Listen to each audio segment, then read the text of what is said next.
CPI സംസ്ഥാന സെക്രട്ടറിയായി ബിനോയ് വിശ്വം തുടരും. സംസ്ഥാന സമ്മേളനം സെക്രട്ടറിയായി ബിനോയ് വിശ്വത്തെ തെരഞ്ഞെടുക്കും. മഹേഷ് ചന്ദ്രൻ ചേരുന്നു തിരുവനന്തപുരത്ത് നിന്ന് കൂടുതൽ വിവരങ്ങളുമായി. മഹേഷ്, നേരത്തെ 2023 സെക്രട്ടറിയായി ബിനോയ് വിശ്വം വരുന്നത്. അതുകൊണ്ട് തന്നെ തുടരട്ടെ എന്ന തീരുമാനത്തിലേക്ക് പാർട്ടി പോവുകയാണ്. ചില വിമർശനങ്ങളൊക്കെ ഇതിനിടയിൽ ഉണ്ടായിരുന്നെങ്കിൽ കൂടി സെക്രട്ടറിയെ മാറ്റേണ്ടതില്ല ഒരു തെരഞ്ഞെടുപ്പ് വർഷത്തിൽ. അതെ, ബിനോയ് വിശ്വം CPIയുടെ സംസ്ഥാന സെക്രട്ടറി ആയിരുന്ന കാനൻ രാജേന്ദ്രൻ അന്തരിച്ചതിനെ തുടർന്നാണ് സംസ്ഥാന സെക്രട്ടറി സ്ഥാനത്തേക്ക് വന്നത്. CPIയുടെ സംസ്ഥാന സമ്മേളനത്തിന് നാളെ തുടക്കം കുറിക്കുന്നു. പൊതുസമ്മേളനം നാളെ ആരംഭിക്കും. ഇന്ന് അതിൻ്റെ ഔപചാരികമായ തുടക്കം ഇന്നാണ്. നാളെ രാവിലെയാണ് സംസ്ഥാന സമ്മേളനത്തിൽ പൊതുസമ്മേളനം ആരംഭിക്കുക. അതിനു മുമ്പ് ഉള്ള നമുക്ക് നൽകാൻ കഴിയുന്ന ഏറ്റവും പ്രധാനപ്പെട്ട വാർത്തയാണ് ബിനോയ് വിശ്വം സംസ്ഥാന സെക്രട്ടറി സ്ഥാനത്ത് തുടരും. ഇക്കാര്യത്തിൽ കേന്ദ്ര നേതൃത്വം ബിനോയ് വിശ്വത്തിനെ തുടർന്നാണ് നല്ലത്, മറ്റു ഓപ്ഷനുകളൊന്നും നോക്കേണ്ടതില്ല എന്ന തരത്തിലേക്ക് ഒരു ധാരണ എത്തിക്കഴിഞ്ഞിരിക്കുന്നു. സംസ്ഥാന സമ്മേളനം ഔദ്യോഗികമായി ബിനോയ് വിശ്വത്തെ സംസ്ഥാന സെക്രട്ടറിയെ തിരഞ്ഞെടുക്കും. സംസ്ഥാന എക്സിക്യൂട്ടീവിലും അതുപോലെ സംസ്ഥാന അസിസ്റ്റന്റ് സെക്രട്ടറിമാരിലും ചില മാറ്റങ്ങൾ ഉണ്ടാകുമെന്നാണ് ഇപ്പോൾ നമുക്ക് പറയാൻ കഴിയുന്ന വിവരം. ശരി മഹേഷ്, എന്തായാലും സംസ്ഥാന സമ്മേളനത്തിൽ തന്നെയാണ് സെക്രട്ടറിയെ തെരഞ്ഞെടുക്കേണ്ടത്. പക്ഷേ ഒരു വാർത്ത വരുന്നത് അത് കേന്ദ്ര കമ്മിറ്റിയിലെ ഒരു ധാരണ ബിനോയ് വിശ്വം തന്നെ തുടരട്ടെ എന്ന തരത്തിൽ ഒരു ധാരണ ഉണ്ടായി എന്നാണ് മനസ്സിലാക്കുന്നത്. മഹേഷ് ചന്ദ്രൻ, എന്തായാലും ഒരു തെരഞ്ഞെടുപ്പ് വർഷത്തിൽ പാർട്ടിക്ക് ഒരുപാട് വിമർശനങ്ങൾ ഇതിനിടയിൽ ബിനോയ് വിശ്വവും നേരിട്ടു. കാരണം പാർട്ടിക്കുള്ളിൽ ചില വിഭാഗീയ പ്രവർത്തനങ്ങളൊക്കെ തുടങ്ങുന്ന തരത്തിൽ ഒരുപാട് വിമർശനങ്ങൾ പാർട്ടിക്കുള്ളിൽ നിന്ന് തന്നെ നേരിടേണ്ടി വന്നു. പക്ഷേ സംസ്ഥാന തലത്തിൽ അത് തന്നെ തുടരട്ടെ. കാരണം ഒരു തെരഞ്ഞെടുപ്പ് വർഷമാണ്. ഇത്തരത്തിൽ പുതിയൊരാളെ കൊണ്ടുവരുന്നത് സംബന്ധിച്ച് വീണ്ടും ആ തരത്തിലേക്ക് പോകേണ്ടതില്ല എന്ന് പാർട്ടി തീരുമാനിക്കുകയാണ്. രുചീഷ്, ഇക്കാര്യത്തിൽ ചില അഭിപ്രായ വ്യത്യാസങ്ങൾ ബിനോയ് വിശ്വത്തെക്കുറിച്ച് ഉയർന്നു വന്നിട്ടുണ്ട്. ജില്ലാ സമ്മേളനങ്ങളടക്കം അത്തരത്തിലേക്കുള്ള വിമർശനങ്ങളും ഉണ്ടായി.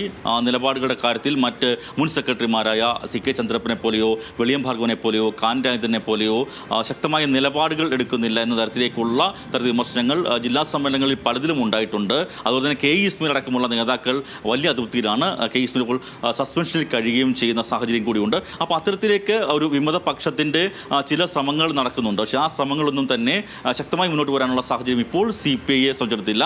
അതുകൊണ്ട് തന്നെ ഇക്കാര്യത്തിൽ കാനൻ രാജേന്ദ്രൻ്റെ കൂടി ഒരു പിന്തുണച്ചിരുന്ന വിഭാഗം അവർ ഒക്കെ തന്നെ ഇപ്പോൾ ബിനോയ് വിശ്വത്തെ പിന്തുണയ്ക്കുന്ന സാഹചര്യമാണ് ഉള്ളത്. അതുകൊണ്ട് തന്നെ ബിനോയ് വിശ്വം സംസ്ഥാന സെക്രട്ടറിയായി തെരഞ്ഞെടുക്കപ്പെടുന്ന കാര്യത്തിൽ സംശയമില്ല.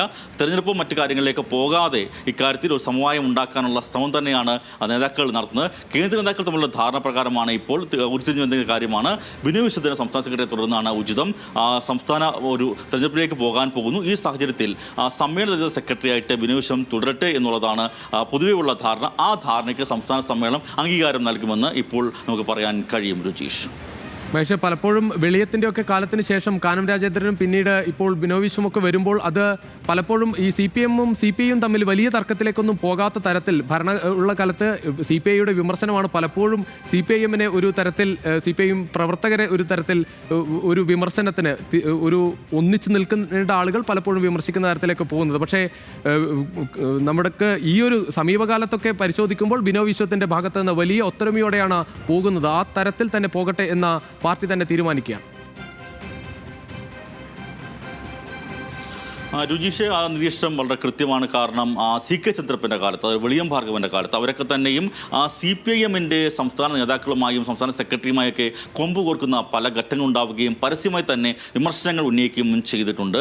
കാനൻ രാജേന്ദ്രൻ ഒരു ഘട്ടത്തിൽ വിമർശനം ഉന്നയിച്ചിരുന്നെങ്കിൽ കൂടിയും അദ്ദേഹം പൊതുവെ ഒരു ധാരണയിലേക്ക് പോവുകയും ഇടതുമുന്നണി ഒരു കെട്ടുറപ്പോടെ കൊണ്ടുപോകുന്നതിന് വേണ്ടിയുള്ള കാര്യങ്ങളിൽ ഏർപ്പെടുകയും പരസ്യ പ്രതികരണങ്ങൾ നടത്താതിരിക്കുകയും പരസ്യ പ്രതികരണം നടത്തുന്ന മറ്റു നേതാക്കളെ തടയുകയും ചെയ്തിരുന്നു. ആനി രാജ അടക്കമുള്ള നേതാക്കൾക്കെതിരെയൊക്കെ തന്നെ നിലപാടെടുക്കുകയും ചെയ്ത സാഹചര്യമുണ്ട്.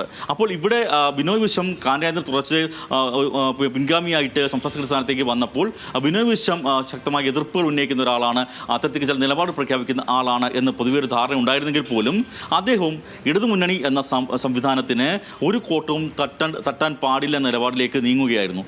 അദ്ദേഹം പരസ്യമായ തരത്തിലേക്ക് CPIM-നെയോ അല്ലെങ്കിൽ സംസ്ഥാന സർക്കാരിനെയോ മുഖ്യമന്ത്രിയോ ഒക്കെ പ്രതികൂട്ടിലാകുന്ന വലിയ വിമർശനങ്ങൾ നടത്താതിരിക്കാൻ ശ്രദ്ധിക്കുകയും ചെയ്തു. അതാണ് ഈ പാർട്ടി പാർട്ടിയിൽ CPIക്ക് CPIയുടേതായ ഒരു അസ്തിത്വമുണ്ട്, അതിൻ്റെതായ ഒരു നിലനിൽപ്പുണ്ട്, നിലപാടുകളുണ്ട്. ആ നിലപാടുകൾ ഉറച്ചു പറയുന്നില്ല എന്നൊരു വിമർശനമാണ് ബിനോയ് വിശ്വത്തിനെതിരെ അടുത്ത കാലത്ത് ജില്ലാ സമ്മേളനം അടക്കം ഉയർന്നു. പക്ഷേ ഈ രീതി മാത്രമേ മുന്നോട്ട് പോകാൻ കഴിയുള്ളൂ. CPIക്ക് LDFിൻ്റെ ഭാഗമായി തന്നെ തുടരുന്നതാണ് നല്ലതെന്ന വിലയിരുത്തൽ CPIയുടെ കേന്ദ്ര നേതാക്കൾക്കുണ്ട്, അതുപോലെ സംസ്ഥാനത്തെ പാർട്ടി പ്രവർത്തകർക്കുണ്ട്. അതിൻ്റെയൊക്കെ അടിസ്ഥാനത്തിൽ തന്നെ ബിനോയ് വിശ്വം തന്നെ തുടരുന്നതാണ് ഉചിതമെന്ന വിലയിരുത്തലാണുള്ളത്. മറ്റു ആരുടെയും പേരുകൾ പോലും പരിഗണിക്കുന്ന തരത്തിലേക്ക് കാര്യങ്ങൾ നീങ്ങിയിട്ടില്ല എന്നുള്ളത് വ്യക്തമായി നമുക്കിപ്പോൾ പറയാൻ കഴിയും. ശരി, മഹേഷ് ചന്ദ്രൻ. CPI സംസ്ഥാന സെക്രട്ടറിയായി ബിനോയ് വിശ്വം തുടരും. സംസ്ഥാന സമ്മേളനം സെക്രട്ടറിയായി ബിനോയ് വിശ്വത്തെ തെരഞ്ഞെടുക്കും എന്നാണ് മഹേഷ് ചന്ദ്രൻ റിപ്പോർട്ട് ചെയ്യുന്നത്.